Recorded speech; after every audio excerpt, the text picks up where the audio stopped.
Your Excellency, my friend, chancellor Patrick मर्च, दोनों देशों के डेलीगेट्स, मीडिया के साथियों, नमस्कार, गुटन टाग।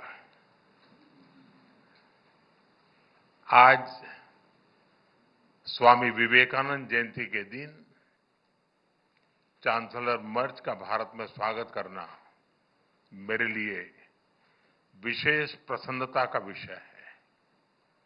ये एक सुखद संयोग है कि स्वामी विवेकानंद जी ने ही भारत और जर्मनी के बीच दर्शन, ज्ञान और आत्मा का सेतु बनाया था।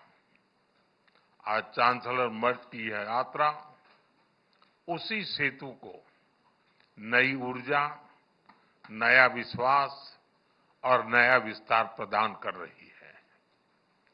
चांसलर के रूप में यह उनकी भारत ही नहीं बल्कि एशिया की पहली यात्रा है। यह इस बात का सशक्त प्रमाण है कि वे भारत के साथ संबंधों को कितना गहरा महत्व देते हैं। उनके पर्सनल अटेंशन और कमिटमेंट के लिए मैं उनका बहुत बहुत धन्यवाद करता हूं। भारत जर्मनी के साथ अपनी मित्रता और साझेदारी को और सुदृढ़ करने के लिए पूरी तरह से प्रतिबद्ध है।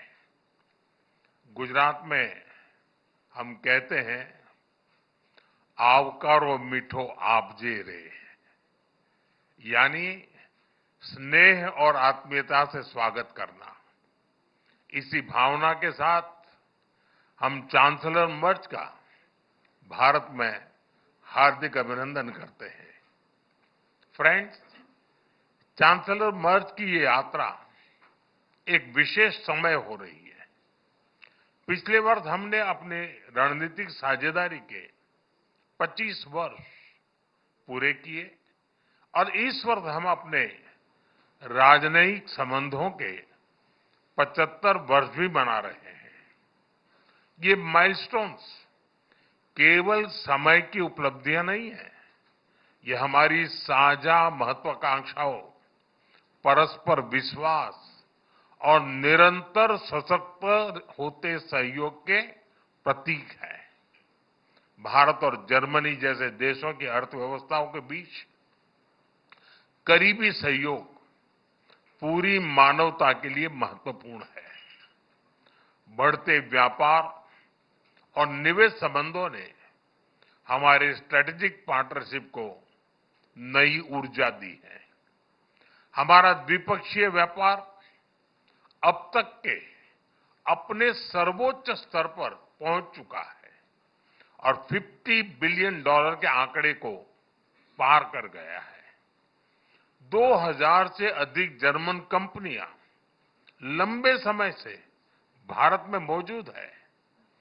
ये भारत के प्रति उनके अटूट विश्वास और यहां मौजूद अनंत संभावनाओं को दर्शाता है। आज सुबह भारत जर्मनी सीईओ फोरम में इसकी जीवंत झलक दिखाई दी। फ्रेंड्स, भारत और जर्मनी के बीच टेक्नोलॉजी सहयोग प्रति वर्ष मजबूत हुआ है और आज इसका प्रभाव ग्राउंड पर स्पष्ट रूप से दिखाई देता है। रिन्यूएबल एनर्जी के क्षेत्र में भारत और जर्मनी की प्राथमिकताएं समान है।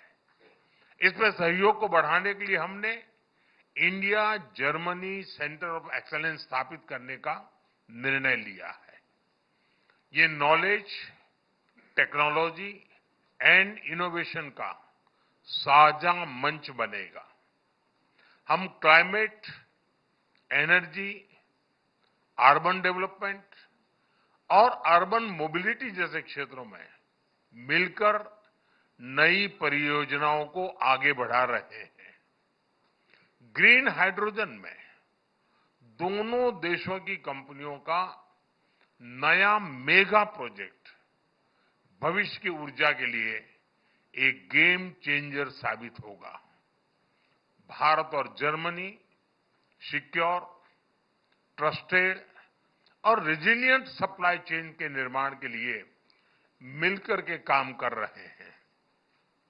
इन सभी विषयों पर आज किए जा रहे एमओयू से हमारे सहयोग को नई गति और मजबूती मिलेगी। फ्रेंड्स, रक्षा और सुरक्षा में बढ़ता सहयोग हमारे आपसी भरोसे और साझी सोच का प्रतीक है। रक्षा व्यापार से जुड़ी प्राथमिकताओं को सरल बनाने के लिए मैं चांसलर मर्ज का हृदय से आभार व्यक्त करता हूं। हम रक्षा उद्योगों के बीच सहयोग बढ़ाने के लिए एक रोडमैप उस पर भी काम करेंगे, जिससे को डेवलपमेंट और को प्रोडक्शन के नए अवसर खुलेंगे। फ्रेंड्स, भारत और जर्मनी के बीच ऐतिहासिक और गहरे पीपल टू पीपल टाइज हैं। रविन्द्रनाथ टैगोर की रचनाओं ने जर्मनी के बौद्धिक जगत को नई दृष्टि दी। स्वामी विवेकानंद की विचारधारा ने जर्मनी सहित पूरे यूरोप को प्रेरित किया और मैडम कामा ने जर्मनी में पहली बार भारत की आजादी का ध्वज फहराकर हमारी स्वतंत्रता की आकांक्षाओं को वैश्विक पहचान दी।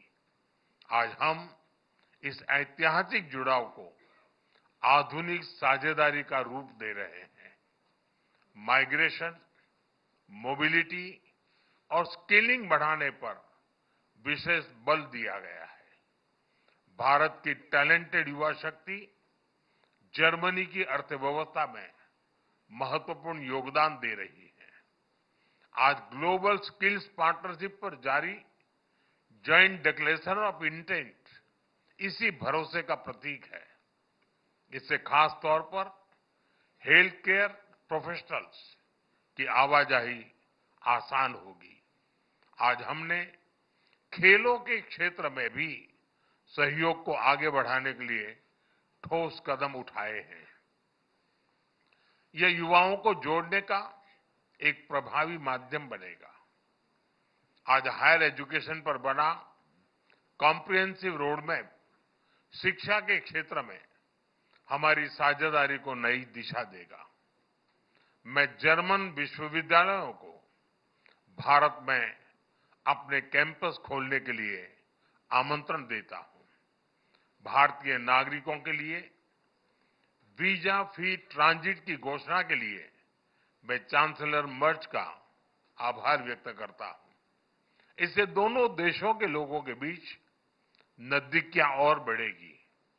मुझे खुशी है कि गुजरात के लोथल में बनाए जा रहे नेशनल मैरीटाइम हेरिटेज कॉम्प्लेक्स से जर्मन मैरीटाइम म्यूजियम जुड़ रहा है। यह दोनों देशों की मैरीटाइम हिस्ट्री को जोड़ने वाला ऐतिहासिक कदम है। ट्रेडिशनल मेडिसिन के क्षेत्र में गुजरात आयुर्वेद यूनिवर्सिटी का जर्मनी के साथ करीबी सहयोग रहा है। इस महत्वपूर्ण विषय पर आज किए जा रहे एमओयू से हमारा सहयोग को और अधिक बल मिलेगा। फ्रेंड्स, भारत और जर्मनी की हमेशा कंधे से कंधा मिलाकर हम चलते रहे हैं। हमारी दोस्ती का प्रभाव ग्लोबल स्टेज पर भी दिखाई देता है। घाना, कैमरून और मलावी जैसे देशों में ज्वाइंट प्रोजेक्ट से हमारी ट्राइलेटरल विकास साझेदारी दुनिया के लिए एक सफल मॉडल है। हम ग्लोबल साउथ के देशों के विकास के लिए अपने साझा प्रयासों को आगे भी निरंतर जारी रखेंगे। इंडो पैसिफिक दोनों देशों के लिए हाई प्रायोरिटी है। इस क्षेत्र में हमारे तालमेल को बढ़ाने के लिए हम एक कंसल्टेशन मैकेनिज्म की शुरुआत करने जा रहे हैं। आज हमने यूक्रेन और गाजा सहित कई वैश्विक और क्षेत्रीय मुद्दों पर विस्तार से चर्चा की। भारत सभी समस्याओं और विवादों के शांतिपूर्ण समाधान का पक्षधर रहा है और इस दिशा में किए जा रहे सभी प्रयासों का समर्थन करता है। हम एक मत है कि आतंकवाद पूरी मानवता के लिए एक गंभीर खतरा है।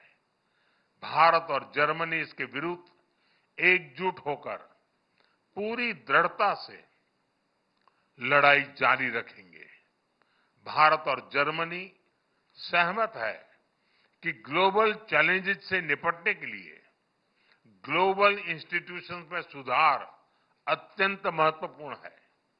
यूएन सिक्योरिटी काउंसिल में सुधार के लिए G4 के माध्यम से हमारा संयुक्त प्रयास इसी सोच का प्रमाण है। एक्सेलेंसी, 140 करोड़ भारतवासियों की ओर से मैं एक बार फिर आपका भारत में हार्दिक स्वागत करता हूं। मुझे विश्वास है कि आज की चर्चा भारत जर्मनी साझेदारी को नई ऊर्जा और स्पष्ट दिशा देगी। आपकी यात्रा, आपके व्यक्तिगत जुड़ाव और भारत के प्रति आपकी गहरी मित्रता के लिए मैं आपको हृदय से धन्यवाद करता हूं। दांके शोम।